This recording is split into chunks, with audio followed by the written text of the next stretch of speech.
ஆண்டவராகிய இயேசுவின் நாமத்தில் உங்கள் அனைவருக்கும் வாழ்த்துக்கள். உங்களை கர்த்தர் ஆசீர்வதிப்பாராக. ஹல்லேலூயா. நான் கடந்த நாட்களில் யோவான் 15:16 நீங்கள் என்னை தெரிந்து கொள்ளவில்லை, நான் உங்களை தெரிந்து கொண்டேன் அப்படிங்கிற ஒரு வசனத்தை எடுத்து பேசினேன். அதில் கடைசி பகுதி நான் உங்களை ஏற்படுத்தினேன். இந்த வார்த்தையில் நீங்கள் சொல்லுகிற சாட்சி கேட்பதற்கு மிகவும் சந்தோஷம். அப்படின்னா இந்த சாட்சிகள் என்னுடைய கணக்கின்படி 100க்கு 3 பேர் கூட கிறிஸ்தவம் இல்லை. 100 பேருக்கு 3 பேர் கிறிஸ்தவம் இல்லை, 97 பேர் மற்றவர்கள் தான். ஆனால் அவர்கள் நம்மை பார்க்கணும் என்ன செய்கிறார்கள், ஆசீர்வாதமாகத்தான் இருக்கிறார்கள். அப்போ அவங்க சொல்கிறாங்க, எங்கள் சாமி என்ன செய்யுது, எங்களுக்கு நல்லது, நீங்கள் டிவி நியூஸ் பார்ப்பீங்கன்னு சொன்னால் நான் இந்த கோயிலுக்கு வந்த பிறகு இந்த காரியம் நடந்தது, இத்தனை வருஷமாக நான் இந்த கோயிலுக்கு வர்றேன், நீங்கள் நியூஸ் பார்ப்பீங்களா, தயவு செய்து கொஞ்சம் என்ன பாருங்கள், தயவு செய்து என்ன பாருங்கள். இந்த அண்ணா பள்ளிக்கூடத்தில் பிள்ளை படிக்க போகுது. ஹல்லேலூயா. இங்கே நீங்கள் எதுக்கு தெரியுமா வரீங்க, சாமி கும்பிட வரல, நீங்கள் வீட்டில் சாமி கும்பிடலாம், இயேசு சாமி வீட்டில் கும்பிடுங்க. இங்கே நீங்கள் சாமி கும்பிட வரல, இங்கே நீங்கள் கற்றுக்கொள்ள வருகிறீர்கள். ஹல்லேலூயா. ஒரு வசனத்தை வாசிப்போம். எரேமியாவின் புஸ்தகம் 3ஆம் அதிகாரம் 15வது வசனம்.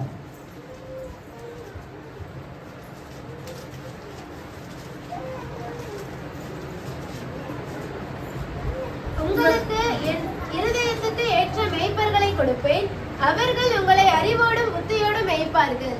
சரி, கவனிங்க. இப்போ உங்களை மேய்க்கிற நேரம். மேய்ப்பன் மேய்ப்பான். ஆடு மாடு என்ன செய்யணும், மேயணும். ஹல்லேலூயா. இப்போ நீங்க எங்க வந்திருக்கிறீங்க சொன்னா மேய்வதற்கு வந்திருக்கிறீர்கள். அப்ப ஊழியக்காரன் என்ன செய்யணும், உங்களுக்கு கர்த்தருடைய வேதத்திலிருந்து வார்த்தைகளை கொடுத்து ஆகாரமாக கொடுக்கிறான். இந்த வார்த்தை நீங்க என்ன செய்யணும், மேயணும். அதற்காக தான் நீங்க வர்றீங்க. ஆனா மேய்கிற நம்ம எங்கிருந்து கொண்டு வந்தார் அப்படின்னு சொன்னா வாசிப்பாதே 14ஆம் வசனத்தை படிப்போம். சீர்கெட்ட பிள்ளைகளே திரும்புங்கள் என்று கர்த்தர் சொல்லுகிறார். நான் உங்கள் நாயகர், நான் உங்களை ஊரில் ஒருவனும் வம்சத்திலே 2 பேருமாக தெரிந்து. போதும் கவனிங்க. இப்ப நம்ம என்ன, ஊர்ல ஒருவன், வம்சத்துக்கு 2 பேர். யாரு, சீர்கெட்ட பிள்ளைகள். அப்போ ஆம்புலன்ஸ்ல நோயாளிகளை மருத்துவமனைக்கு கொண்டு போவது போல உங்களை கர்த்தர் ரட்சித்து இங்க சபைக்கு கொண்டு வந்திருக்கிறார். ஹல்லேலூயா. அப்ப நோயாளியை ஒரு மருத்துவர் சுகப்படுத்துவது போல சீர்கெட்ட பிள்ளைகளை சீர்படுத்துகிற இடம்தான் இந்த சபை. ஹல்லேலூயா. அப்ப நீங்க சபைக்கு வருகிற நீங்கள் அப்படின்னா, நான் கடந்த நாட்டில் பல முறை சொல்லியிருக்கிறேன், ஆடு கோழி மாடு வாங்கும் பொழுது நல்ல ஆகாரம் இல்லைன்னு சொன்னா அது சொல்லுவாங்க, கிராமத்தில் உங்களுக்குலாம் அந்த பாஷை தெரியாது, பெருமசரும் முளைச்சு போயிருக்குது. சாதாரணமா பெண்கள் ஆண்களுக்கு கூட அந்த தலைமுடி திரித்திரியாயிரும். எத்தனை பேருக்கு தெரியாது. ஏழைகள் தலைக்கு எண்ணம் இல்லாமல் நல்ல ஆகாரம் இல்லாத தலை முடி என்ன செய்யும், அப்படி திரித்திரியா இருக்கும். அப்போ இந்த மயிறு சொல்லும் நல்ல கொழுப்பு இருக்குது. எதை சொல்லும், உடம்புல கறியில கொழுப்பு என்ன சொல்லும், இந்த மயிறு கூட சொல்லும். இந்த கோழி முடியல தெரியும், அந்த எண்ணெய் என்ன தெரியும், அப்படியே அப்படி மினுமின்னு தெரியும். அப்போ ஆடு மாடு என்ன செய்யும், நல்ல ரத்தம் இல்லைன்னா அந்த முடி திரித்திரியா இருக்கும். நல்ல ரத்தம் பிடிச்சா அந்த முடியெல்லாம் கீழே கொட்டி போயிடும். அப்ப கவனிங்க. இப்ப உங்களை எதற்கு கர்த்தர் கொண்டு வந்திருக்கிறார் அப்படின்னு சொன்னா, ரட்சிப்புங்கிற அந்த வாகன ஆம்புலன்ஸ் வழியாக. வாசிங்க அப்போஸ்தலர் 2ஆம் அதிகாரம் 47வது வசனம்.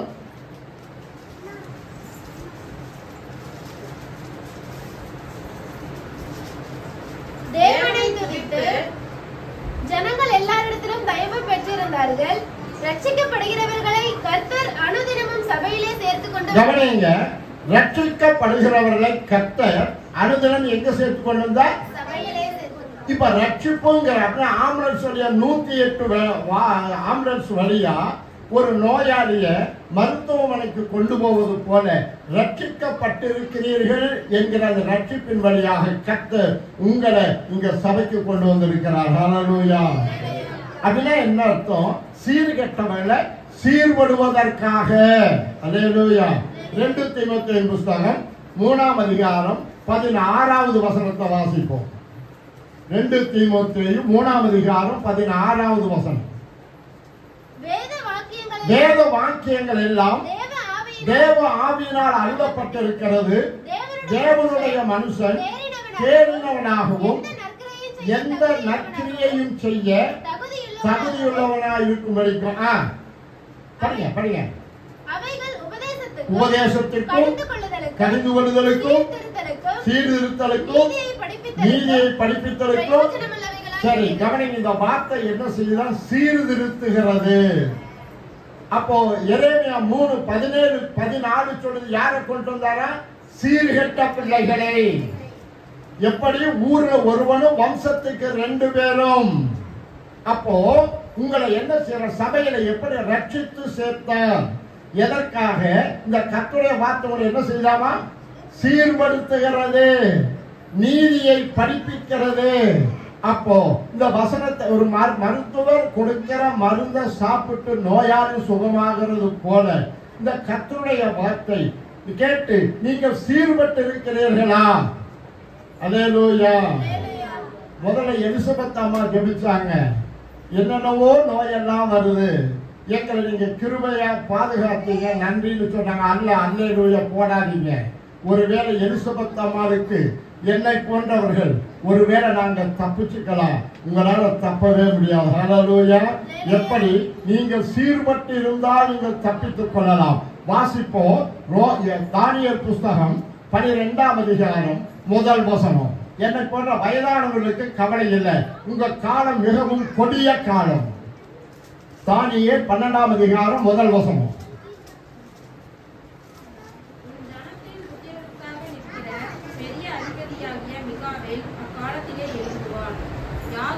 யாதொரு ஜாதியாரும் தோன்றினது முதல் அக்காலம் மட்டும் உண்டாயிராத ஆபத்து காலம் வரும். போதும் போதும். அல்லேலூயா. இது வரக்கூடிய காலம் எப்படி வருமோ? அப்போ எலிசபெத் அம்மா ஜெபத்தின்படி எங்கேயோ நடக்கும் சொல்லி நினைச்சிட்டு வேண்டாம். இன்னைக்கு அங்க, நாளைக்கு எங்க, இங்க வந்துட வேண்டாம். எப்போ? மனித ஜாதி தோன்றினது முதல் அக்காலம் மட்டும் உண்டாயிராத ஆபத்து வரும். வாசிங்க. மல்கியா புஸ்தகம் 4ஆம் அதிகாரம் 1 வசனம். சூளையை போல ஒரு வார்த்தை அப்படி இருக்கட்டும். சூளையை போல எரிகிற நாள் வரும். எரிகிற நாள், எல்லாரும் சொல்லி, எரிகிற நாள், எரிகிற நாள் வரும். அல்லேலூயா. இதுவரைக்கும் வரல. ஏசப்பா சொன்ன வார்த்தைகள் அப்படியே நிறைவேறிக்கிறது. கர்த்தருக்கு மகிமை உண்டாகட்டும். என்னைக்கு கடந்த நாட்கள் சொன்னேன். ஆமோஸ் புஸ்தகம் 9ஆம் அதிகாரம் 14ஆம் வசனத்தை கூட வாசிங்க. ஆமோஸா ஓசியாவான்னு தெரியல. இல்ல, ஓசியா 9:14. கர்த்தாவே, நீர் அவர்களுக்கு கொடுப்பதை கொடும், அவர்களுக்கு விழுந்து போகிற கற்பத்தையும் பாலற்ற முளைகளையும் கொடும். சரி, இப்ப நம்முடைய கண்ணுக்கு தெரிய அபார்ஷன், நம்முடைய கண்ணுக்கு தெரிய ஆடு மாடு அன்னைக்கெல்லாம் ஒரு படி 2 படி கறந்த மாடு இன்னைக்கு 10 படி 12 படி கறக்குது. கவனிங்க. எல்லா ஜீவராசிக்கும் பால் இருக்கு, மனுஷிக்கு மட்டும்தான் என்ன செய்யல, பால் இல்லை.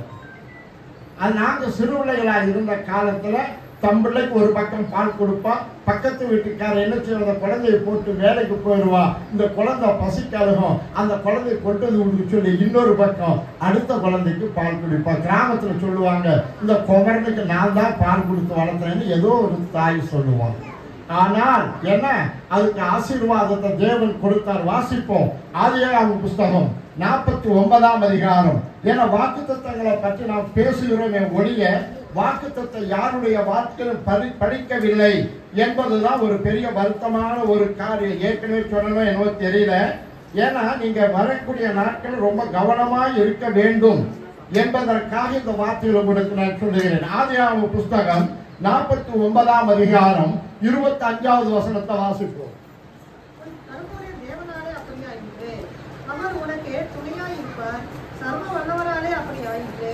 அவர் உயர வானத்திலிருந்து உண்டாகும் ஆசீர்வாதங்களினாலும் கீழே ஆழத்தில் உண்டாகும் ஆசீர்வாதங்களினாலும் ஸ்தலங்களுக்கும் கற்பங்களுக்கும் உரிய ஆசீர்வாதங்களினாலும் உன்னை ஆசீர்வதிப்பார். அப்ப ஒரு மனுஷனுக்கு தேவை 4 விதமான ஆசீர்வாதம். 4 விதமான ஆசீர்வாதம். இந்த 4 விதமான ஆசீர்வாதம் மழை பெய்யணும், பூமி விளையணும். அடுத்தபடியா பால் பாக்கியம் வேண்டும். என்ன செய்யணும்? குழந்தை வளர்றதுக்கு பால். என்ன செய்யணும்? ஜனம் விருத்தி அடைய, குழந்தை பிறக்கும். இந்த வார்த்தை என்ன சொல்லுது? அவர் உனக்கு துணையாய் இருப்பார், சர்வ வல்லவர். அவர் உயர வானத்திலிருந்து உண்டாகும் ஆசீர்வாதங்களினாலும் கீழே ஆழத்தில் உண்டாகும் ஆசீர்வாதங்களினாலும் ஸ்தலங்களுக்கும் கற்பங்களுக்கும் உரிய ஆசீர்வாதங்களினாலும் உன்னை ஆசீர்வதிப்பார். தேவன் இந்த 4 வித ஆசீர்வாதத்தை கொடுத்தார். இப்ப நீங்க என்ன 4 வித ஆசீர்வாதமும் தடையா போச்சு. அல்லேலூயா. என்ன கவனிங்க, பிள்ளைகளோடலாம் அப்புறம் வீட்டில் பேசுங்க, விளையாடுங்க. கொஞ்சம் தயவு செய்து கடந்த நாட்கள் ஒரு முறைக்கு 4 முறை பிரதருக்கு சொல்லி பிரதருக்கு கொஞ்சம் மனசு வருத்தமாக போச்சு, சொல்ல வேற பயமா இருக்கு.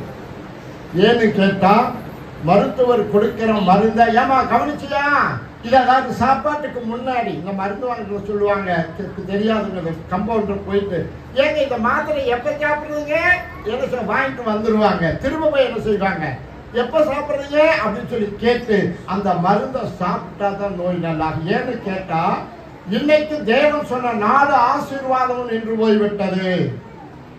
நான் சிறு இடங்களுக்கு ஒரு 7 ஏக்கர் பூமி இருந்தது.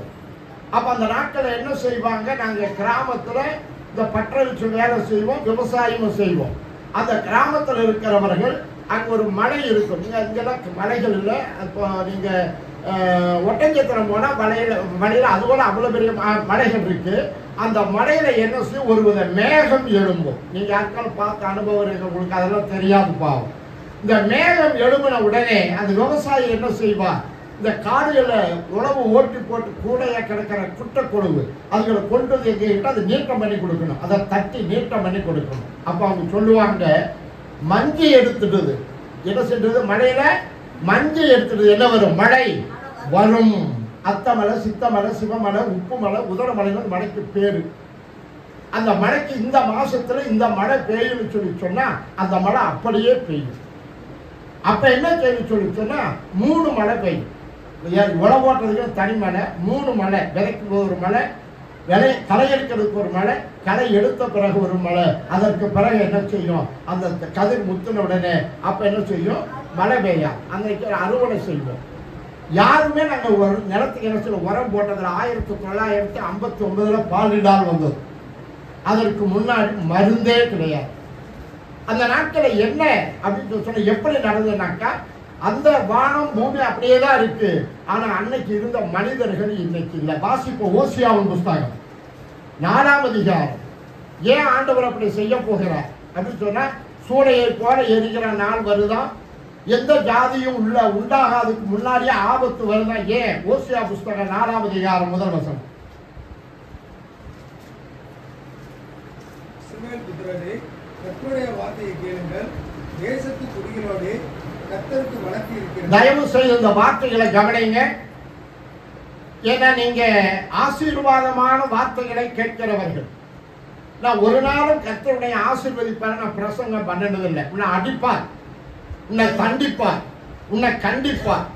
பள்ளிக்கூடத்துல போயிட்ட உடனே வாசகர் என்ன செய்யறார், ஆசிரியர் முன்னாடி டேபிள் என்ன இருக்கும், வாத்தியாருக்கு முன்னாடி டேபிள் என்ன இருக்கும், பெரம்பு இருக்கும். என் சபையிலையும் பெரம்பு தான் இருக்கும்.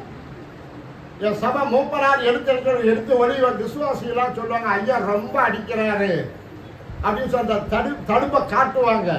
இவர் எடுத்து மேலே வச்சிருவார். நான் வந்த உடனே எதுத்தான் தேடுவேன், பைபிளை தேடி, எனக்கு என்ன தேவை, பெரம்புதான். ஆனா ஒரு விசுவாசின் சபையை விட்டு வெளியே யாருமே போகல.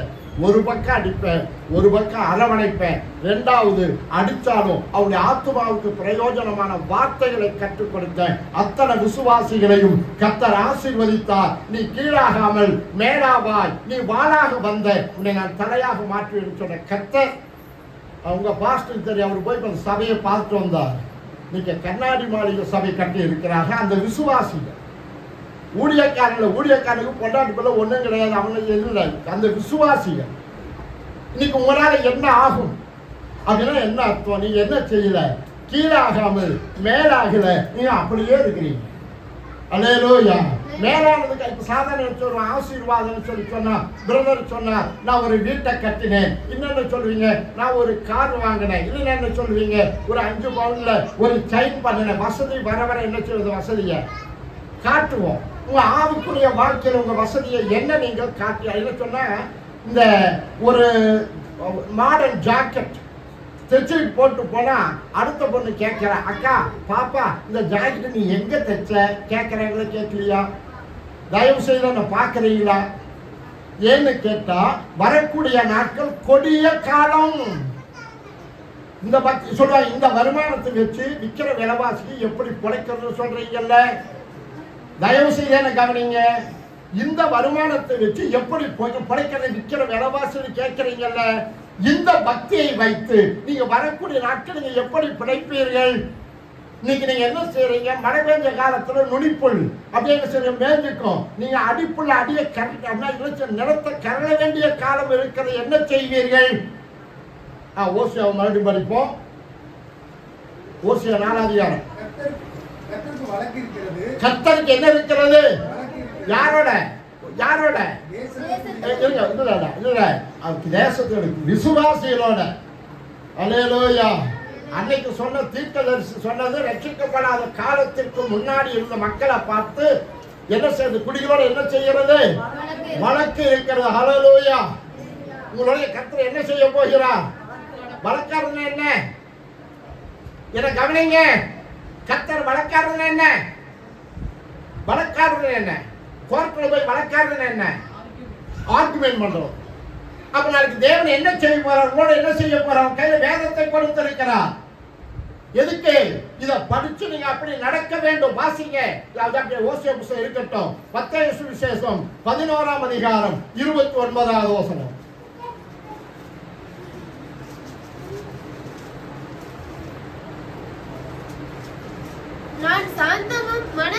நான் சாந்தமும் மனத்தாழ்மையுமாய் இருக்கிறேன். என் நுகத்தை உங்கள் மேல் ஏற்றுக்கொண்டு என்னிடத்தில் என்ன செய்யணும், என்ன செய்யணும்? இப்ப எதுக்கு வந்திருக்கிறீங்க? கற்றுக்கொள்ள வந்திருக்கிறீர்கள். நீங்க கற்றுக்கொண்டால்தான் பரீட்சை பாஸ் பண்ண முடியும். நாளைக்கு தேவன் உங்களுக்கு ஒரு பரீட்சை வைக்க போகிறார், உங்களோட வழக்காட போகிறார். என்ன சொல்லி வழக்காட போகிறார்? வாசிப்போம். ஓசியா. இஸ்ரவேல் கர்த்தருடைய வார்த்தையை கேளுங்கள். தேசத்து குடிகளோட கர்த்தருக்கு வழக்கு இருக்கிறது. அது ஏனென்றால் ஒரு நிமிஷம் போதும். கர்த்தர் என்ன செய்யறாரா? வழக்காடுகிறார். என்ன சொல்லுது? அது ஏனென்றால். இந்த வார்த்தையை கவனிங்க. ஏன் வழக்காடுறாரா? அது ஏனென்றால். அவர் சொல்றாரு, விளக்கம் சொல்றார்.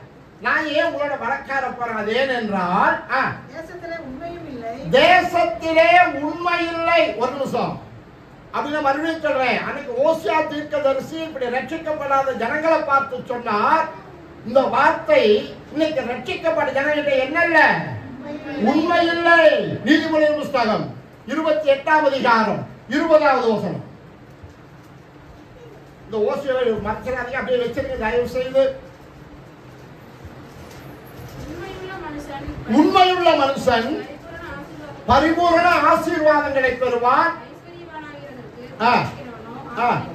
சரி கவனிங்க. அப்ப உண்மையுள்ள மனுஷன் முதல்ல சொன்ன ஒரு ஜாக்கெட் தைச்சிட்டா எங்க தைச்ச பாப்பா, என்ன விலை, இந்த மாதிரி ஜாக்கெட் தைச்சா எவ்வளவு கேட்பாங்க, நீ போட்டுக்கிற ஜாக்கெட்டை பார்த்து 4 பேர் கேட்கிறாங்கல்ல, உன்னை கர்த்தர் ஆசீர்வதித்திருப்பார்னு சொன்னா ஒரு ஒண்ணும் வேண்டாம் கவரிங் தோடு வாங்கி போட்டு இப்படி ஆட்டி பேசுறாங்க, 4 பேர் கேட்கிறாங்க இல்லையா, என்ன கவனிக்கிறீங்களா? இதையெல்லாம் நாளைக்கு கர்த்தர் கணக்கு கொடுக்கணும். மறந்துட வேண்டாம். நீ நினைச்சிருக்கீங்களா விளையாட்டு மையில நினைச்சிட்டு இருக்கிறீங்களா? தேவ சபையிலே தேவன். வாசிங்க சங்கீதம் 82 84 வாசிங்க. முதல் வசனம் சங்கீதம் 84 1 படிங்களது. கர்த்தாவே, உமது வாசஸ்தலங்கள் எவ்வளவு இன்பமானவை. 82:1 தேவ சபையிலே தேவன் எழுந்தருளி இருக்கிறார். தேவ சபையிலே தேவன் எழுந்தருளி இருக்கிறார். எந்த இடத்துல 2 பேர் 3 பேருடைய நாமத்தினால கூடி இருக்கிறீர்களோ அவங்க மத்தியில யார் இருக்கா? தேவன் இருக்கிறார். நீ யாரை அசட்டை பண்ற? தேவனை அசட்டை பண்ணுகிறாய். ஏன்னு கேட்டா, இல்ல இது விளையாட்டு மைதானம் அல்ல. உங்க பாஸ்டர் இப்படி பேச மாட்டார். ஏன்னா அவர் இன்னும் கொஞ்சம் இளம் பையன். அதை இது சொன்ன கோச்சுக்கு நானே கூட அன்னைக்கு அவரை எத்தனை தடவை கையெடுத்து கும்பிட்டேன். நான் பேசி நீங்க வெளியே போய்விடக் கூடாது. எத்தனை தடவை கையெடுத்து கும்பிட்டேன் உங்க சபை மத்தியில. ஏன்னு கேட்டா அப்படின்னா என்ன அர்த்தம்? அடியாத உள்ள படியா. அப்ப பள்ளிக்கூடத்துல பெறம இருக்கலாம். எதுக்கு? அடிச்சு வெளியே தரத்தல்ல, அடிச்சு அந்த பிள்ளையை சீர்திருத்துவதற்காக. இப்ப நான் என்ன செய்யறேன்? எங்க பிள்ளைகளை நாற்று எங்கேயோ எங்க நாற்றை பிடிங்கிற நாற்றங்கள் சபையில நட்டார்கள். அதை நான் வளர செய்தேன். ஹல்லேலூயா. அப்ப ஆண்டவர் சொல்றாரு, கொஞ்சம் தோட்டக்காரன் சொல்றான், வந்து 3 வருஷமா பாக்குறேன், கனியே இல்ல, இதை வெட்டி போடு. இல்ல, நான் கொத்தி எரு போட்டு பார்க்கிறேன். அப்ப கர்த்தருடைய வெட்ட வேண்டிய உன்னை கொத்தி எரு போடுவதற்காக சபைக்கு கொண்டு வந்திருக்கிறார். அப்ப கொத்தனுக்கு என்ன செய்யணும்? இடம் கொடுக்கணும். எரு போட்ட என்ன செய்யணும்? வாசிங்க எரேமியாவின் புஸ்தகம் 4ஆம் அதிகாரம் 3வது வசனம்.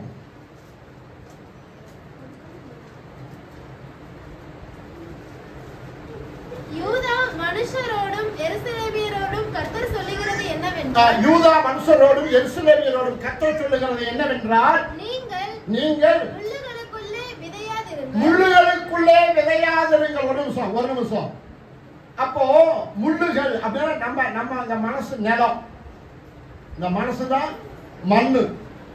அப்போ இந்த கர்த்தருடைய வார்த்தைய எனக்குள்ள இருக்கிற மனம் திரும்புங்கள், மனம் திரும்புவதற்கு ஏற்ற கனிகளை கொடுங்கள். நான் மனம் திரும்புறதுனா என்ன அர்த்தம்? விதைக்கிறதுக்கு முன்னாடி காட்டை என்ன செய்வோம்? யாருக்கெல்லாம் காடு விதைக்கிறது பார்த்தோம்? ஆடி மாசம் காடு விதைக்கிறதுக்கு முன்னாடி மாசி பங்குனி சித்திரை வைகாசி வரைக்கும் என்ன செய்யும்? காடு என்ன செய்யும்? விதைச்சல் இல்லாம இருக்கும். அப்ப அந்த இடத்துல என்ன இருக்கும்? வேற யாராவது சொல்லுங்க. விதைக்காத காட்டுல என்ன இருக்கும்? முள்ளு இருக்கும். வேண்டாத செடிகள் முளைச்சிருக்கும். ஒரு விவசாயி கவனிங்க, விவசாயி விதைக்கிறதுக்கு முன்னாடி என்ன செய்வான்? அந்த முள்ளையும் வேண்டாத செடிகளையும் வெட்டி எடுத்து சுத்தம் பண்ணுவார். அப்போ நீ சபைக்கு வருவதற்கு முன்பு நீ மனம் திரும்பி இருக்க வேண்டும். நீ மனம் திரும்பினா என்ன? அப்ப நான் மண்ணை சுத்தம் பண்ணிட்டேன்னு அர்த்தம்.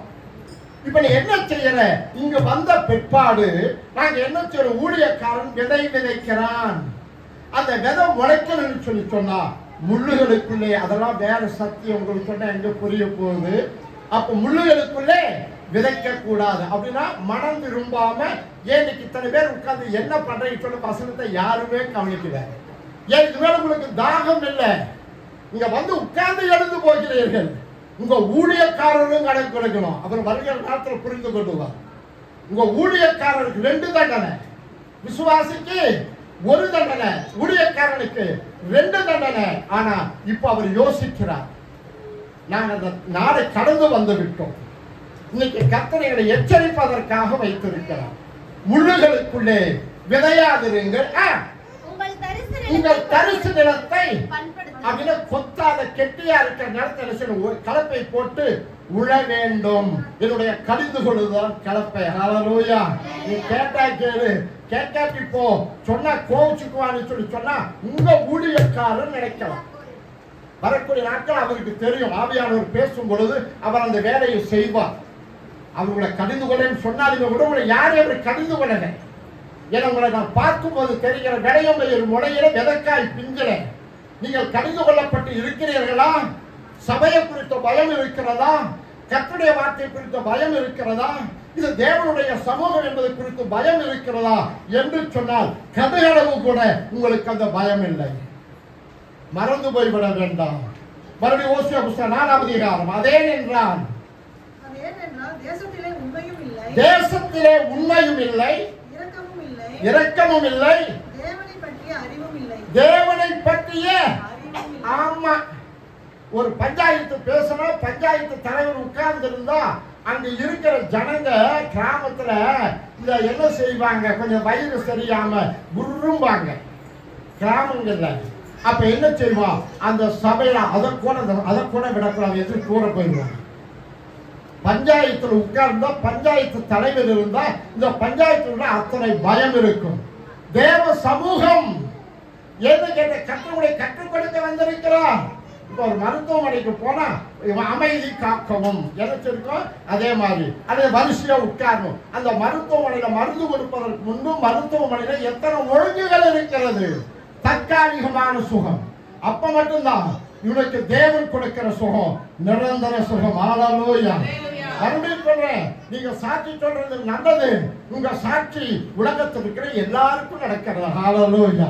நீ எதெல்லாம் சாட்சின்னு சொல்றியோ, மறுபடியும் சொல்றேன், 3 பேர் தான் கிறிஸ்தவங்க, 97 பேர் யாரோ அவங்களுக்கு உங்களுக்கு மேல நடக்கிறது. அதனால காக்கா உட்கார்ந்து பணபலம் விழுந்தது போல ஏதோ நடந்ததுனால கர்த்தர் எனக்கு செஞ்சபடி நிக்க ஏமாற்றிக் கொள்ள வேண்டாம். ஹல்லேலூயா.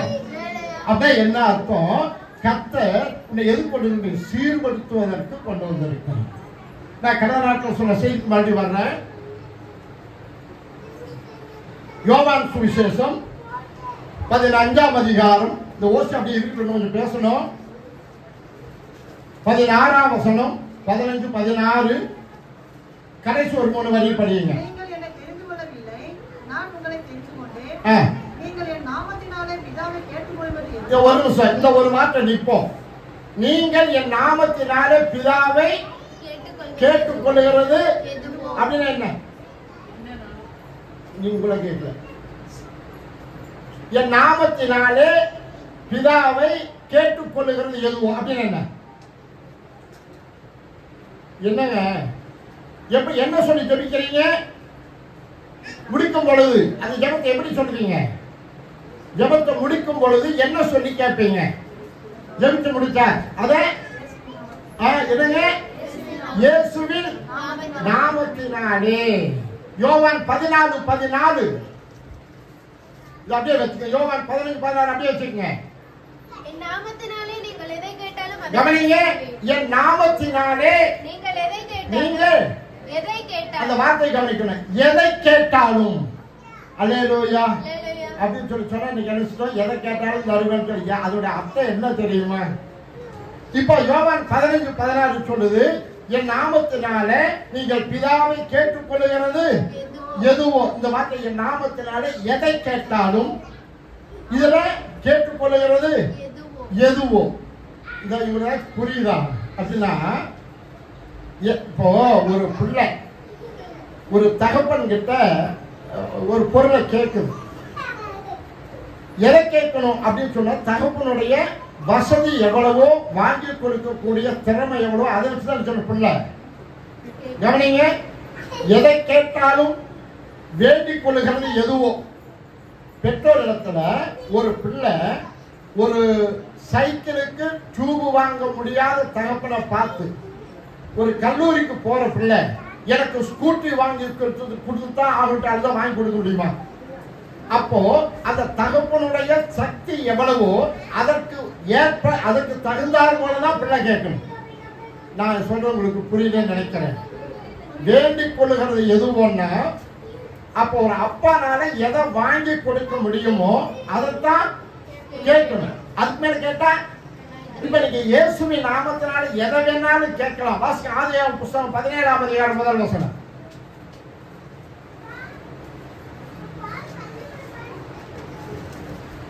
ஆபிரகாம் 99 வயதான போது கர்த்தர் ஆபிரகாமுக்கு தரிசனமாகி, நான் சர்வ வல்லமையுள்ள தேவன், நீ எனக்கு முன்பாக நடந்து கொண்டு உத்தமனாயிரு. ஆபிரகாம் 99 வயதான போது கர்த்தர் ஆபிரகாமுக்கு தரிசனமாகி, நான் சர்வ வல்லமையுள்ள தேவன், நீ எனக்கு முன்பாக நடந்து கொண்டு உத்தமனாயிரு. இன்னொரு வசனம், எல்லாரும் செய்ய முடியாத அதிசயமான காரியம் ஒண்ணு இல்லவே இல்லை. அப்ப சர்வத்தை அவர் சர்வ வல்லமையுள்ள தேவன். அப்ப அவர்கிட்ட என்ன செய்யலாம்? எதை வேணாலும் கேட்கலாம். கவனிங்க, யார் கேட்கணும் அதுதான். இப்போ ஒரு அப்பா கிட்ட எதை வேணாலும் கேட்கலாம். எவ்வளவு கேட்கணும்? அப்பாவுடைய தகுதிக்கு தகுந்தார் போல வருமானத்தை குறித்து கேட்கணும். அதுபோல என் நாமத்தினால நீங்கள் எதை கேட்கணும்? இயேசுவின் நாமத்தை சொல்லுவதற்கு முன்பு வாசிங்க யோவான் சுவிசேஷம் 1ஆம் அதிகாரம் 12வது வசனம். அவருடைய நாமத்தின் மேல் விசுவாசம் உள்ளவர்களாய் அவரை ஏற்றுக்கொண்டவர்கள் எத்தனை பேர்களோ அத்தனை பேர்களும் தேவனுடைய பிள்ளைகள் ஆகும்படி அவர்களுக்கு அதிகாரம் கொடுத்தார். கவனிங்க, இப்போ இயேசுவை ஏற்றுக்கொண்டவங்க யாரு? விசுவாசம் இயேசுவை ஏற்றுக்கொண்டவர்கள் யாரு? விசுவாசிகள். அவருடைய பிள்ளைகள். இப்போ பிள்ளை அப்பா என்ன செய்யணும்? அப்பாவுடைய சக்தி எவ்வளவோ அதைத்தான் என்ன செய்யணும் அப்பா. ஏசாமி இதை போயிட்டு என்ன கேட்கிறேன், வர வருமானத்துக்கு முன்னால வாங்கி கொடுக்க முடியுமான்னு அப்பா சொல்லுவார். அப்போ ஒரு அப்பா கிட்ட அந்த பிள்ளை எவ்வளவு வருமானமோ அதை வச்சுதான் கேட்கணும். அப்ப அப்பா வருமானத்துக்கு மேல கேட்க என்ன செய்வார் அப்பனால? இப்ப ஆண்டவர் சொல்றாரு சர்வ வல்லமையுள்ள தேவன். அப்ப அவர் என்ன செய்யற? எதை கேட்டாலும் அப்ப யாரா இருந்தா கேட்கணும்? பிள்ளைகளா இருந்தாதான் நீ கேட்கணும். அப்ப பிள்ளைனா யாரு? பிள்ளைகள் அப்பாவுக்கு என்ன செய்யணும்? கீழ்ப்படியும். அப்பாவுக்கு எந்த பிள்ளை கீழ்ப்படியுதோ அந்த பிள்ளை தான் கேட்க முடியும். யோவான் 1 யோவான் 3ஆம் அதிகாரம் 22வது வசனம். அவருடைய கற்பனைகளை நாம் கைக்கொண்டு அவருக்கு முன்பாக ஒரு நிமிஷம் கவனிங்க. அவருக்கு முன்பாக கவனிக்கிறீங்களா? அவருக்கு முன்பாக நீங்க பாருங்கம்மா. அவருக்கு முன்பாக இன்னொருக்கா நம்ம கிழமை காது கேட்காது செய்யறீங்களா? யாரு செய்யறன்னு சொன்னது? யாருமே செய்யல. வேத வசனத்தின் அடிப்படையில் சாமி கும்பிடுறீங்க. என்ன செய்றீங்க? இயேசு சாமி கும்பிடுறீங்க. அது எதுக்கு தெரியுமா? நீங்க ஆராதனைக்கு வர்றதுல இருந்தே தெரியுது. எங்க வர்றீங்க? எங்க போயிட்டு உட்கார்ந்து எந்திரிச்சுடுவாங்க? எந்த வீட்டுல? எங்க போயிட்டு கிராமத்துல உட்கார்ந்து எந்திரிச்சுடுவாங்க? எந்த வீட்டுல? என்ன ஒண்ணு சொல்லுங்க. எங்கெங்க போயிட்டு உட்கார்ந்து எந்திரிச்சு வருவோம்? துக்க வீட்டுல எல்லாம் ஒன்னா போவோமா? எங்க என வீட்டுக்கு எல்லாரும் ஒட்டுக்கா போவோமா? என்ன செய்வான்? யாரா 2 பேரா வருவாங்க, உட்கார்ந்து எந்திரிச்சு போயிடுவோம். இப்ப நீங்க என்ன செய்யறீங்க? இங்க வருகிறீர்கள், உங்களை நான் பார்க்கிறேன். இங்க வந்து உட்கார்ந்து யாரும் செய்து கேட்கல, உங்களை எல்லாத்தையும் கவனிக்கிறேன். இருந்துட்டு அந்த முடிஞ்ச என்ன செய்றீங்க? எந்திரிச்சு போயிடுறீங்க. என்ன செய்யல? அவருக்கு பிரியமானத சபகுடி வரையே நீங்க செய்யல. அல்லேலூயா. பள்ளிக்கூடத்துல ஒரு கம்பெனிக்கு எத்தனை பேர் கம்பெனில சைரன் வச்சிருப்பாங்க தெரியுமா? சங்கு ஓன்னு ஊதும். உள்ள வர்றதுக்கு ஒரு சங்கு இருக்கும், ஓன்னு ஊதும். வேலையை கொடுப்பது இருக்கா, ஊதும். இதுக்கு மேல கேட்டு சாத்தி. அல்லேலூயா. உங்களை என்ன செய்யுது? கார் வச்சு கூட்டிட்டு வந்து எந்த ஐயருக்கு போய் கார் வச்சு கூட்டிட்டு வர்றாங்க? கர்த்தருடைய எந்த சந்ததி உங்களை ஆசீர்வதிப்பா? உங்களை கார் வச்சு கூட்டிட்டு வர. அல்லேலூயா. நீ கோயில்ல போயிட்டு மணிக்கணக்கு நாள் கணக்கு நின்று சாமி தரிசனம் பார்க்கிறானா? அத்தை தரிசனம் என்னன்னு தெரியுமா? எல்லாத்துக்கும் தலையாட்டுதான் தான். இதயத்து சுத்தமுள்ளவர்கள் பாய்க்கிறவர்கள் தேவனை தரிசிப்பார்கள். தரிசிக்கிறாங்க தெரியுமா? வசனம் சொல்றோம், எல்லாமே பேசுறோம். ஏன்னா வருத்தத்தோட நான் பேசிக்கொண்டேன். ஏன்னு கேட்டா இந்த வசனத்தை அப்படி இம்மியா ருசிச்சதுனால நான் பேசுறேன். அதனாலதான் சொல்றேன், எல்லா நாளும் சொல்லுங்க, கேட்டாலே உங்களுக்கு போர் அடிக்கும். 4 பிள்ளைகளை பெற்று 4 பிள்ளைக்கு திருமணம் செய்து 1 ரூபாய் கடன் இல்லாமல் வாழ்ந்து கொண்டிருக்கிறேன். ஒரு நாள் கவலைப்படாமல் வாழ்ந்து கொண்டிருக்கிறேன். முதல்ல வாசிச்சோம் மத்தேயு 11:29 என்ன சொல்லுது? நான் சாந்தமும் மனத்தாழ்மையுமாய் இருக்கிறேன், என் முகத்தை உங்கள் மேல் ஏற்றுக்கொண்டு என்னிடத்துல அது உங்களுக்கு படிங்க. 11:29 நான் சாந்தமும் மனத்தாழ்மையுமாய் இருக்கிறேன், என் நுகத்தை உங்கள் மேல் ஏற்றுக்கொண்டு என்னிடத்தில் கற்றுக்கொள்ளுங்கள், அப்பொழுது உங்கள் ஆத்துமாக்களுக்கு இளைப்பாறுதல் கிடைக்கும். நீங்கள் பிரியமானதை செய்வது உண்மையானால் உங்க ஆத்துமாக்கள் எப்படி இருக்குமா? இளைப்பாறுதல். பசி எடுத்துனா குழந்தை அழுகும். பசி எடுத்து என்ன செய்யும்? அந்த குழந்தை விளையாட போயிடும்.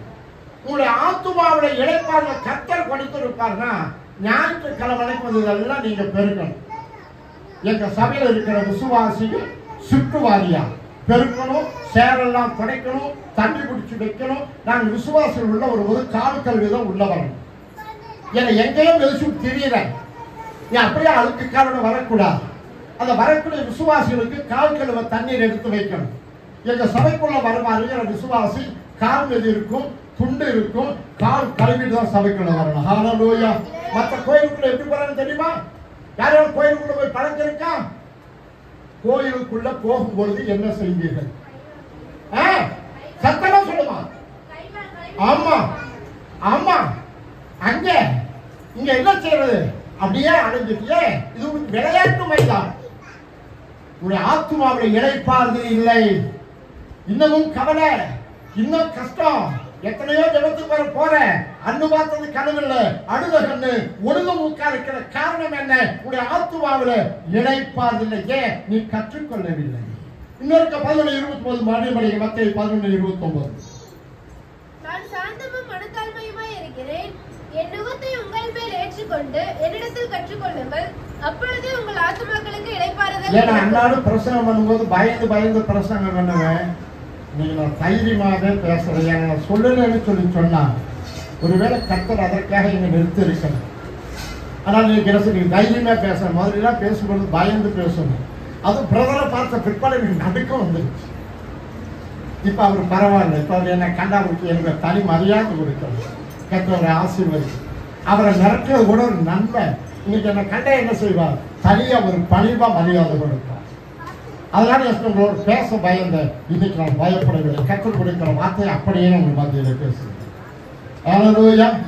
அப்ப என்ன அவரிடத்துல கற்றுக்கொண்டார் பாருங்க. அவரிடத்துல கற்றுக்கொள்ளுங்கள், அப்பொழுது உங்கள் அந்த வார்த்தையை கவனிங்க. என்னிடத்தில் கற்றுக்கொள்ளுங்கள். போதும் போதும் போதும். அப்பொழுது எப்பொழுது? அடிச்சு கூட வந்தானாக்கா. எப்பொழுது? கற்றுக்கொள்ளும் பொழுது. இந்த சத்தியத்தை இந்நேரம் இந்த பிள்ளைங்க அடி விழுந்திருக்கேன் என் சபையா இருந்தா. ஏன்னா நீ என்ன கவனிக்கிற, என்ன கவனிக்கிற அப்படின்னு சொல்லி என்னிடத்துல கற்றுக்கொள்ளுங்க. முடிச்சுட்டு என்ன செய்யுது? அப்பொழுது எப்பொழுது? ஆண்டவர் சொல்லுகிறதை கற்றுக்கொண்ட பொழுது உன்னுடைய ஆத்துமாக்கிட இளைப்பாறுதல்.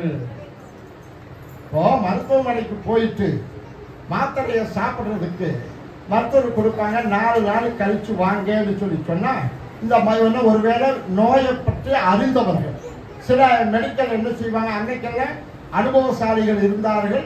அந்த 10 பிள்ளை பெற்றவர்களுக்கு ஒரு பிள்ளை மருத்துவம் போகிறது போல இன்னைக்கு நான் போற ஹாஸ்பிட்டல்ல எல்லாம் பயிற்சி டாக்டர்களே. அவங்களுக்கு அனுபவம் தெரியாது. 4 நாள் மாத்திரை கொடுப்பாங்க. மருத்துவர் அம்மா உட்காந்துருக்காங்க. நான் பிராக்டிக்கலா அதை சொல்றேன். இதை போயிட்டு 4 நாள் கழிச்சு வாங்கன்னு சொன்ன அர்த்தம் இந்த மருந்துல சுகமாயிட்டா பரவாயில்லை, இல்லை இந்த பவர்ஃபுல் மருந்தை கொடுக்கிறேன் அப்படிதானம்மா. 4 நாள் என்ன செய்வாங்க? போயிங்க சுகமாயிடலாம். அப்ப என்ன சொல்லுவாங்க? 4 நாள் கழிச்சு வாங்காம்பாங்க. எப்படிங்க இருக்குது அப்படின்னு சொல்லி சொன்னா அப்படியே தாங்க இருக்குனாங்க. மாத்திரையை சாப்பிட்டீங்களா? மருந்து ஆஸ்பத்திரிக்கு வந்த மாத்திரையை வாங்கின என்ன செஞ்ச வீட்டுக்குள்ள என்ன செஞ்சுட்ட அப்படி அறமாதில வச்சுட்ட உனக்கு எப்படி நோய் சுகமாகும்? அவனுடைய ஆத்மாவுல இளைப்பாறுதல் சபைக்கு வந்துட்டேன். இந்த கட்டளை உனக்கு இளைப்பாறுதலை கொடுக்காது. உங்க ஊழியக்காரர் இளைப்பாறுதல் தரமாட்டார். அவர் கற்றுக் கொடுக்கிற வார்த்தையை நீ கற்றுக்கொண்டால் வரக்கூடிய நாள் ரொம்ப டேஞ்சர். உங்களுக்கு தான் சொல்றேன், எல்லாத்துக்குமே சொல்றேன். கூடிய சீக்கிரம் 2030 என்ன நடக்கும் தெரியும். 2000 நாட்கள் அழிவுகள் அப்படியே நடந்துட்டு இப்ப ரஷ்யாவில் இன்னைக்கு மறுபடியும் நேற்று மறுபடியும் நிலநடுக்கம். ஏன்னா இந்த சூளையை போல திரும்ப தொடப்பாடு வசனத்தை இந்த காலம் இப்படியே இருக்கும். நீங்க இப்படியே வந்துட்டு உட்கார்ந்து எதிர்த்து போலாம். ஏன்னா நாளைக்கு உங்களுக்கு பிரசங்கியாரே கிடைக்க மாட்டாங்க. ஹல்லேலூயா. வாசிங்க ஆமோஸ் புஸ்தகம். இது வரக்கூடிய நாட்கள்ல உங்களுக்கு பிரசங்கம் இல்லை. அன்னைக்கு நீ வசனத்தை தேடுவேன். யாராவது படிச்ச ஞாபகம் இருக்கா? ஆமோஸ்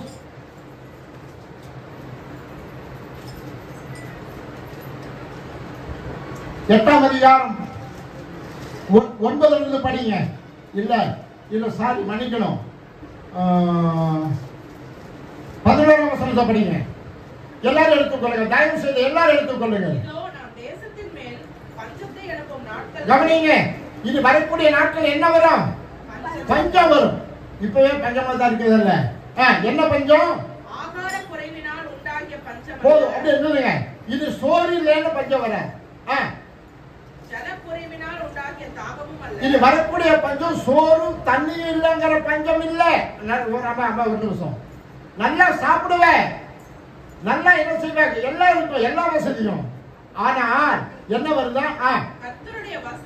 கர்த்தருடைய வசனம் கேட்க கிடையாத பஞ்சத்தை. இன்னைக்கு நான் சொல்லக்கூடிய பிரசங்கத்தை செய்ய கேட்கறதுக்கு இன்னைக்கு ஆள் இல்லை. ஏன் ஜனங்க வராதான்? யாருக்காக வர்ற? ஆஸ்பத்திரிக்கு எந்த மருத்துவராக பிரைவேட் மருத்துவமனையில பெரிய படத்தை வாட்டி வச்சு கும்பிட்றாங்க. சாமி 4 பேருக்கு வவுத்தார போகணும், 4 பேருக்கு வயிறு ஊப்பணும், என்ன செய்யணும்? அவன் கும்பிடுவான். ஏன்? நர்ஸுகளுக்கு பணம் கட்டணும், கரண்ட் பில்லு கட்டணும், எல்லாத்துக்கும். ஆனா அரசு ஆஸ்பத்திரியில நீ வரலன்னு அவங்க கவலையே கிட மாட்டாங்க. யாருக்காக போறீங்க? டாக்டர்மா பண்ணிட்டு நீ பிழைக்க போற. இங்க வர்றது எதுக்கு? ஊழியக்காரன் பிழைக்கல, நீ பிழைக்க வர்ற. அப்போ மருத்துவமனையில கொடுக்கிற மாத்திரைய மருந்த சாப்பிட்டாதான் நோய் சுகாதார செத்து போயிடுவேன். அப்ப இந்த வசனம் என்ன சொல்லுது? என்னிடத்துல அம்மா இருமா இல்ல அம்மா அதை அப்படியே வச்சு தயவுசெய்து வச்சுக்கங்க. ஏன்னா அது ஒரே சொல்றாங்க, இதெல்லாம் கலந்து கொடுத்தாக்க என்ன செய்ய உங்களுக்கு புரியும். அதுக்காக இப்ப முதல்ல வாசம் 10:11-29. அப்பொழுது என்னிடத்தில் கற்றுக்கொள்ளுங்கள், அப்பொழுது உங்கள் ஆத்துமாக்களுக்கு இளைப்பாறுதல். அப்ப இந்த வார்த்தையை நீங்க கற்று கேட்டு அப்படி நடக்கும் பொழுது, அப்பொழுது உங்களுடைய ஆத்துமாக்களை, உங்களுடைய ஆத்துமாவில் இளைப்பாறுதல், உடல் இருக்கிற நோயெல்லாம் போயிடும். சிலருக்கு எதனால மனசு சரின்னு என்ன செய்யும்? உடம்புக்கு நோவு வந்துடும். கவனிங்க, மனசு நல்லா இல்லைன்னா கை காலெல்லாம் நல்லா இருக்கும். போனாக்கா ஏங்க ஒரு மாதிரி இருக்கிறீங்க, மனசு சரி. என்ன செய்யும்? மனசு சரி என்ன செய்யுது? முகத்துல தெரியும். மன மகிழ்ச்சி அகத்தின் அழகு முகத்துல தெரியும். சரி, இது மன மகிழ்ச்சி முக மகிழ்ச்சி தர அதல்ல. அகத்தின் அழகு நீ உலகத்துல கவலை எங்க தெரியும்? முகத்துல தெரியும். நீ கவலை அப்போ உன்னுடைய சந்தோஷம் ஒண்ணு இருக்குன்னு சொல்லி சொன்னா, ஒண்ணு வாங்கினா ஒண்ணு இலவசம். ரேஷன் கடையில இப்ப நம்ம அரசு தீபாவளிக்கு 5000 ரூபாய் கொடுக்குறாங்களா? 9 மணிக்கு ரேஷன் கடை நீக்குவாங்க. எத்தனை பேர் 11 மணிக்கு போவீங்க? 9 மணிக்கு ரேஷன் கடையில 5000 ரூபாய் பணம் தர்றாங்க. எலிசபெத்தம்மா நீங்க சொல்லுங்க. ஒரு நாள் கிடைக்கிற 5,000க்கு 5 மணிக்கே போயிடுவாங்க. இந்த வார்த்தை உன்னுடைய வாழ்நாளெல்லாம் பாருங்க. 75 கிழமை என் சத்தம் எப்படி கேட்க தெரியுமா? அல்லேலூயா. அதனால நடக்க முடியாது. உண்மைக்கே என்னால் நடக்க முடியாது. காணிக்கு போறதுக்கு வரமாட்டேன், தடுமாறி இருவேன்னு சொல்லி ஆட்கள் காணி கொடுப்பாங்க. எனக்கு அந்த கால் என்ன அப்படி இருக்கும், வைப்ரேஷன் வந்து நடந்தா. ஆனா சத்தம் எப்படி இருக்கு? அது சிங்கம். ஹalleluya. காரணம் என்ன? என்னுடைய ஆத்துமாவில் இளைப்பாறுதலை கர்த்தர் தந்தார். ஹalleluya. எனக்கு எந்த கவலையுமே இல்லை. மனது படுத்தா மானம், கவுந்து படுத்தா பூமி. இன்னைக்கு எத்தனை பேர் கடன் தொல்லையில் இருக்கிறீங்க நினைச்சு பாருங்க. கடனை உடனே வாங்கி, கடனை அப்படின்னா கடனை உடனே யோசிக்கிறது கிடையாது. உனக்கு என்ன இல்லை, இந்த வசனம் உனக்குள்ள கிரியை செய்யல அப்படின்னா வாயு சக்கரை, கை கொக்கரைன்னா பேசுறதா இனிப்பு, உன்னுடைய செயல்ல ஒண்ணுமே இல்லை. என்ன இதை பாஸ்டர் பிரசங்கம் பண்ண சொன்னா 4 வார்த்தை உன்னை கர்த்தர் ஆசீர்வதிப்பாரு, பொய்யெல்லாம் சொல்லிட்டு போக வேண்டியதானே. நான் பொய்யா பேசும் பதில் நிக்கல, நான் மெய்யா பேச நிக்கிறேன். ஆமோஸ் புத்தகத்தை படிங்க.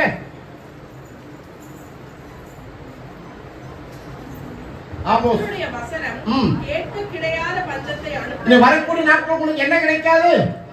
பிரசங்கி கிடைக்க மாட்டார்கள். வசனத்தை கேட்க கிடையாத பஞ்சத்தை அனுப்புவேன் என்று கர்த்தராகிய ஆண்டவர் சொல்லுகிறார். அப்பொழுது அவர்கள் கர்த்தருடைய வசனத்தை தேட ஒரு சமுத்திரம் தொடங்கி மறு சமுத்திரம் மட்டும் வடதிசை தொடங்கி கீழ்த்திசை மட்டும் அலைந்து திரிந்தும் அதை கண்டடையாமல் அதற்கு ஏங்க நான் எதுக்குங்க போறேன்? ஹல்லேலூயா. அப்படி போறவங்க இன்னைக்கெல்லாம் வந்திருக்குங்க. நான்லாம் அப்படிலாம் தேட மாட்டேங்க. நாளைக்கு உண்டானது நாட்டேன். எனக்கு மட்டுமா தனியா வந்து எல்லாருக்கும் வருது, எனக்கும் வந்துட்டு போகுது. என்னமோ சொன்னாங்களேன்ட்டு வந்தேன். ஆனால் ஆத்துமாவை இளைப்பாறுதல் வேண்டும் என்று எங்க போவான? வடதேசம் தொடங்கி கீழ்த்திசை மட்டும் ஒரு சமுத்திரத்திலிருந்து இந்த தேடி போவான. எங்காலும் இந்த கர்த்தருடைய வார்த்தையை பிரசங்கிப்பார்களா? படிங்க. அலைந்து திரிந்தும் அதை கண்டடையாமல் என்னது பிரசங்கியார பிரசங்கத்தை இன்னைக்கெல்லாம் உட்கார்ந்து இருக்கிற, நாளைக்கு நீயே தேடுவாய். தேடுவனுக்கு பிரசங்கிக்க ஆள் இருக்க மாட்டார்கள். கண்டடையாமல் போவார்கள். அந்நாளிலே சௌந்தரியம் உள்ள கனி. ஒரு நிமிஷம். யாரு? எனக்கு என்னங்க, நான் நல்லாத்தான் இருக்கேன். நல்லாத்தான். ஆண்டவருடைய கிருபை நான் இல்லை. நீ பொய்ய பேசி ஏமாத்தி ஏதோ பித்தலாட்டம் பண்ணி வாங்குற காசுல நீ நல்லா இருக்க அப்படின்னா எனக்கு தெரியுமா? கிறிஸ்து இயேசுவுக்கு தேவபக்தர் நடக்கிற யாவரும் 2 தீமோத்தேயு புத்தகம் 3ஆம் அதிகாரம் 12வது வசனம். ஊரா முட்டை நெய்யை என் பொண்டாட்டி கையில் நினைக்கிறோம், படிச்சுட்டு இருக்கிறோம். யாரோ எழுச்சி வச்ச நெய்யை எடுத்து ஊத்தி தின்னுட்டு உட்கார்ந்து குமாரம் போடுறோம். 2 தீமோத்தேயு 3ஆம் அதிகாரம் 12வது வசனம். அன்றியும் கிறிஸ்து இயேசுவுக்குள் தேவபக்தியால் நடக்க மனதாய் இருக்கிற யாவரும் நீ வசனத்தின்படி வாழ்ந்த உலகத்தினால ஆடம்பரமா வாழ முடியாது. மறந்து போயிட வேண்டாம். அதெல்லாம் பெரிய நீண்ட பிரசங்கம். ஆனா என்ன செய்வேன்? நான் நல்லா தான் இருக்கேன். இல்ல, கர்த்தருடைய ஆசீர்வாதம் இயேசுநாதர் பேரை சொல்லிக்கிட்டு எப்படியோ சம்பாதிக்கிறேன், என்னமோ பண்றேன். உன்னுடைய கை வருமானம் உண்மைதானா அப்படின்னு சொன்ன அநீதியுள்ள அப்படின்னா அநியாயத்தினால வந்த வருமானம் எத்தனை சொல்லலாம். சரி, அப்ப கவனிங்க. மறுபடியும் ஆமோஸ் தொடர்ந்து படிங்க. அந்நாளிலே அப்படின்னா நான் நல்லாத்தான் இருக்கிறேன் இன்னைக்கு சொல்றவங்க சௌந்தரியம் உள்ள கன்னிகைகளும் வாலிபரும் தாகத்தினால் அப்படிங்கிற வசனம் கிடைக்கலையேங்கிற தாகம். இது பொய் சொல்லலைங்க. இப்பவே இன்னைக்கு பிரசங்கம் இல்லை. ஏன்னா வாசிங்க. ஸ்தோத்திரம் ஸ்தோத்திரம். 2 தீமோத்தேயு 4ஆம் அதிகாரம். தயவு செய்து உங்களை நீங்கள் ஏமாற்றிக் கொள்ள வேண்டாம். வந்து இங்க பயத்தோடு கூட உட்கார்ந்துருங்க. நான் 2 தீமோத்தேயு 4ஆம் அதிகாரம் 3வது வசனம். ஏனென்றால் அவர்கள் ஆரோக்கியமான உபதேசத்தை பொறுக்க மனதில்லாமல் செவித்தின உள்ளவர்களாகி தங்கள் சுய இச்சைகளுக்கேற்ற போதகர்களை தங்களுக்கு திரளாக சேர்த்து கொண்டு சத்தியத்துக்கு செவியை விலக்கி கட்டுக்கதைகளுக்கு சாய்ந்து போகும் காலம் வரும். கவனிங்க. இந்த வசனம் இப்ப நடந்துட்டு இருக்கு. இவனுக்கு என்ன வேண்டாம்? ஆரோக்கியமான உபதேசம். ஒரு மருத்துவருடைய போன புண்ணுக்கு மருந்து பண்ணது புண்ணை என்ன செய்வாங்க? ஒரு மருத்துவர்கிட்ட புண்ணுக்கு ரண வைத்துக்கிட்ட கட்டுக்கட்ட போனது வைத்தியர் முதல்ல என்ன செய்வார்? என்ன செய்வார்? அந்த அம்மா இப்ப அன்பு வந்திருக்கிறாங்க. அந்த புண்ணை என்ன செய்வாங்க? கழுவுவாங்க. கழுவிட்டு மருந்து போட்டாதான் என்ன செய்யும்? அந்த நோய் புண்ணு குணமாகும். அப்படியே போட்டா புறத்தோடிடும். புறத்தோடிட்டா என்ன ஆகலாம்? தைரியம் அப்படியே இன்னும். தயவு செய்துங்க, நான் கெஞ்சி கேட்கிறேங்க. கர்த்தருடைய வருகை ரொம்ப சீக்கிரம். உங்களை தாளாற்ற காலம் இல்லை. நீங்க எழுந்து போறதும் நீங்க செல்போன்ல அப்படின்னா எல்லாரும் சுவிட்ச் ஆஃப் பண்ணிடுங்க. தலைவர் என்ன உங்களுக்கு தலைவர் ஆபத்து வந்துடும். அப்படியே எடுத்துட்டு போயிட்டு வண்டி மேல உட்கார்ந்துட்டா அப்படிங்க. அதுக்காக வர்ற எத்தனையோ இடம் கிடைக்குது. மறு சொல்லுது தேவ சமூகம். இன்னைக்கு இந்த சத்தியத்தை கேட்டீங்கதான் நாளைக்கு இந்த சத்தியம் உனக்கு இல்லை. காதுள்ளவன் எவனோ அவன் கேட்க கிடவன். உன்னை கேட்கிற வாங்கிட்டா கேளு. ஏன்னா நாளைக்கு நீங்க கணக்கு கொடுக்கணும். சும்மா இல்ல. இன்னைக்கு பேசுற சத்தியத்தை கர்த்தர் என்ன செய்வா? இந்த தேதியில இந்த இடத்துல இந்த ஊழியக்காரனை கொண்டு இந்த வார்த்தையை சொன்ன நீ கேட்கலே சொல்லி நியாயத்திற்குள்ள ஹல்லேலூயா. ஏன்னா ஒவ்வொரு நாளும் கணக்கு எழுதி வைக்கிறேன். எப்படி வாசிங்க? நான் சொன்னது விட்டுறேன் 10 நிமிஷத்துல தானியேல் புத்தகத்தை 12ஆம் வசனத்தை வாசிங்க. இதெல்லாம் பல நாளைக்கு செய்யற பிரசங்கம். ஆனா ஒரே நாள் செஞ்சுட்டு கொஞ்சம் சீக்கிரம். அப்படி தானியேல் 12:1 உன் ஜனத்தின் புத்திரருக்காக நிற்கிற பெரிய அதிபதியாகிய மிகாவேல் அக்காலத்திலே எழும்புவான். யாதொரு ஜாதி இப்பதான் கவனிக்கணும். யாதொரு ஜாதியாரும் தோன்றினது முதல் அக்காலம் அந்த கஷ்டம் வர்ற காலம் வரைக்கும் அக்காலம் மட்டும் உண்டாயிராத இதுவரைக்கும் பார்க்கறாத வியாதி போய் நிறைய வந்து வியாதி வரும். அக்காலத்தில் கவனிங்க, புஸ்தகத்தில் எழுதியிருக்கிறவர்களாக காணப்படுகிற ஜனங்கள் அனைவரும். ரொம்ப முக்கியமான வார்த்தையை கவனிங்க, கொஞ்சம் தயவு செய்து என்ன பாருங்க. கஷ்டம் வரப்போகுது, அந்த கஷ்டத்துல காப்பாத்துனா உங்களுடைய பெயர் புஸ்தகத்துல எழுதப்பட்டிருக்கு. இப்ப சபையில சந்தா கட்டின யாரும் சந்தா கட்டுறாங்கிற பேர் எங்க இருக்கும்? இது சந்தா கட்டுற பேர் எங்க இருக்கும்? சபையில இருக்கும். சந்தா கட்டுற எங்க இருக்கும்? சபையில இருக்கும். யாரு அங்கத்தினர்? நீ தேவனுடைய பிள்ளைங்கிறதுக்கு ஒரு பெயர் எழுதப்படும். தேவனுடைய பிள்ளைங்கிறத இப்ப நீ சந்தா கட்டுறது பரலோகத்தில் எழுதப்படாது.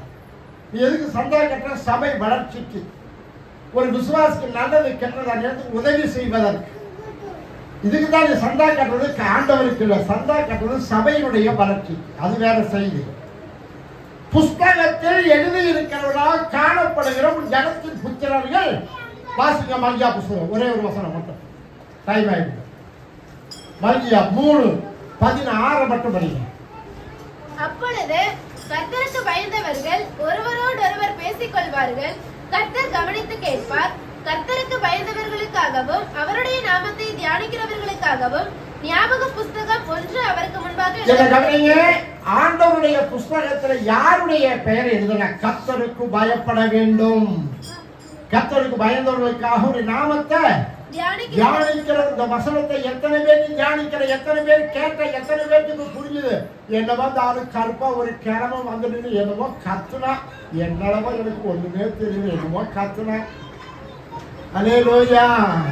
நான் சொன்ன வார்த்தையை காதுல கேட்டு நீ தியானிப்பேன்னு சொல்லி சொன்னா, நீ தியானிக்கிறத கர்த்தர் புஸ்தகத்துல எழுதி வைக்கிறார். தமக்கு கர்த்தருக்கு பயந்து அவருடைய வார்த்தை தியானிக்கிறவர்களுக்காகவும் ஞாபக புஸ்தகம் ஒன்று. எப்போ? அந்த காலத்தினுடைய விடுவிப்பதற்காக. எப்போ பாருங்க, உங்களுக்கு அந்த கஷ்டம் வரும் பொழுது இன்னைக்கு நீ கர்த்தருக்கு பயந்தா எழுதி வைக்கிற, இத அன்னைக்கு எடுத்து பார்க்க. இந்த மொய் வச்சுட்டா என்ன செய்வோம்? ஒரு விசேஷம் பத்திரிக்கை வச்சுட்டா, நம்மகிட்ட ஒரு விசேஷம் யாராருக்கு மொய் வச்சிருக்கிற பாரு, அந்த அக்காளுக்கு அச்சமாய் பாரு, எவ்வளவு வச்சிருக்கிறான்னு பாரு. அப்ப என்ன செய்யணும்? அந்த மொய்நாட்டை பார்த்து என்னைக்கோ வச்சிருப்ப மொய்நாட்டை பார்த்து யாராரு நமக்கு கொடுக்கணும் பார்த்து என்ன செய்யணும்? வாங்கறது இல்லையா? அது போல உன்னுடைய பெயர் புஸ்தகத்துல ஞாபக புஸ்தகத்துல எழுதப்பட்டிருந்தா அந்த கஷ்டத்துக்கு என்ன தீங்கு வருவதற்கு முன்பு நீதிமான்களை ஒன்ன மட்டும் ஏசாயா 57:1 படிக்க சீக்கிரமா.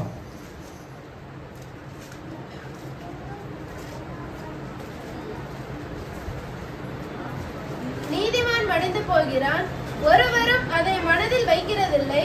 புத்திமான்கள் எடுத்துக் கொள்ளப்படுகிறார்கள், ஆனாலும் தீங்கு வராததற்கு முன்னே நீதிமான் எடுத்துக் கொள்ள. அப்ப தானியேல் 12:1 படி எந்த நாளும் வராத அந்த கஷ்டம் வருது, அன்னைக்கு நீ எடுத்துக் கொள்ளப்படணும். உன்னுடைய பெயர் புஸ்தகத்துல எழுதப்படணும். புஸ்தகத்துல எழுதப்படணும்னா நீ கர்த்தருக்கு பயப்படணும். இந்த வார்த்தையை நீ தியானிக்க வேண்டும். ஒருவரோட ஒருவர். இந்த வர விசுவாசி யாரு ஸ்தோத்திரம் பண்ணிக்கணும்னு தெரியல. எனக்கு ஸ்தோத்திரம் பண்ணினாலும் பரவாயில்ல, உங்களை கடவுள் ஸ்தோத்திரம் பண்ணிப்பாங்க. ஒரு எனக்கு கர்த்தருக்கு ஸ்தோத்திரம், மனுஷனுக்கு அல்ல. ஏன்னு கேட்டா இன்னைக்கு உன்னை பார்க்கும்படி கர்த்தருக்கு உதவி தந்தாரு, ஜீவனை தந்தாரு. கர்த்தருக்கு ஸ்தோத்திரம் சொல்லி பழகி பரிதாபத்திற்குரியவர்கள். நான் சபையை ஒருத்தருடைய சபையில் இருக்க மாட்டேங்க.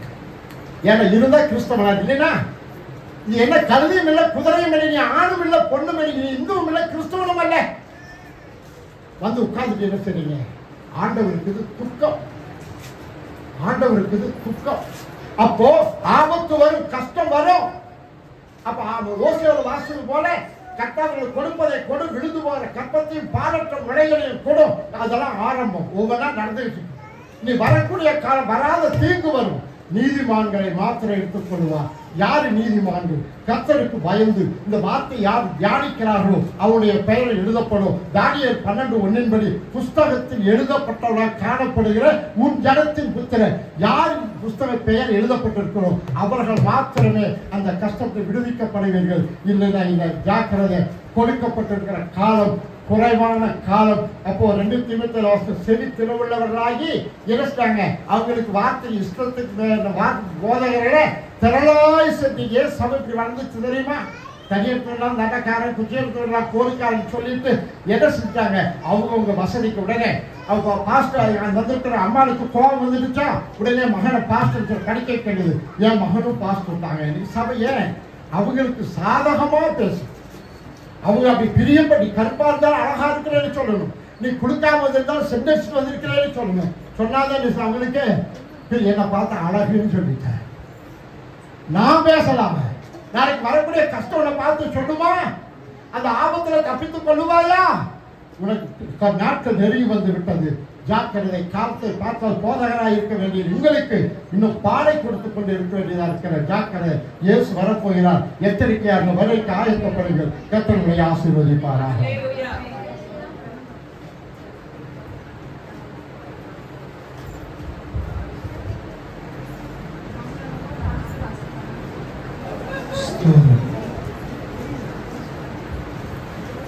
எல்லாம் எழுந்திருப்போம்.